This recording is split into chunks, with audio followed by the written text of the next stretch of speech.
Ada never imagined that the person who would break her was the one she shared a womb with. Her sister Judith wasn't just family, she was her other half, her best friend, the one who always had her back. But love has a way of turning even sisters into strangers. They were close, inseparable. Born just 2 years apart, Ada and Judith grew up doing everything together, from stealing meat from the pot to covering up each other's lies. Judith was the wild one, the daring spirit. Ada, the careful heart. So when Ada finally met Kelvin, tall, respectful, and the kind of man mothers prayed for, she didn't hesitate to bring him home. Judith welcomed him with open arms. She laughed with him, encouraged the relationship, and stood beside them, always smiling, always quiet. At first, it felt normal. Judith helped Ada pick outfits for dates, gave her relationship advice, and even teased her lovingly about being too obsessed with Kelvin. But over time, the warmth began to feel off. There were looks, private jokes. Kelvin's glances lingered too long when Judith entered the room. He began spending more time at the house, even when Ada wasn't home. Ada noticed. She asked once,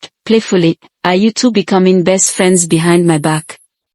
Judith just laughed, flipping her braids. "You're overthinking it, sis." But Ada's instincts refused to rest. Then came the night everything changed. It was raining hard when she got off work early. She had picked up Suya, Kelvin's favorite, and decided to surprise them both. The house was unusually quiet. She pushed open the front door and called out. No response. Then she heard it. Soft laughter, whispers, coming from Judith's room. She crept closer, her heart already pounding before her hand touched the doorknob. It was slightly ajar. Through the crack, she saw Kelvin, shirtless, Judith, laughing in nothing but a wrapper. His hand touched her waist, familiar, intimate. Ada froze. She didn't scream, didn't cry. She turned, quietly walked back into the rain, and stood under the streetlight down the road, still holding the suya. That night, when Judith had gone out and Kelvin was asleep, Ada opened her sister's laptop. No password, just instinct and pain guiding her fingers. What she found shattered her last hope that it was all in her head. Messages, hundreds of them, weeks of secret conversations, pictures, voice notes, flirting, plans. One message read,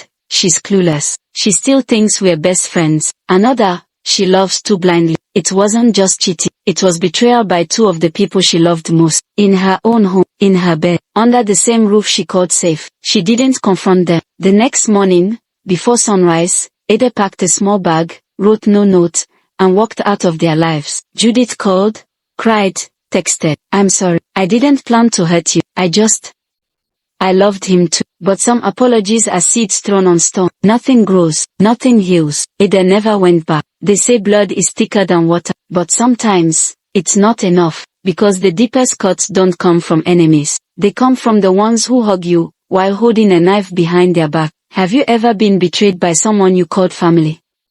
Share your story in the comments. Someone out there needs to know they are not alone. And don't forget to subscribe, for more stories that reveal the truth behind the smiles.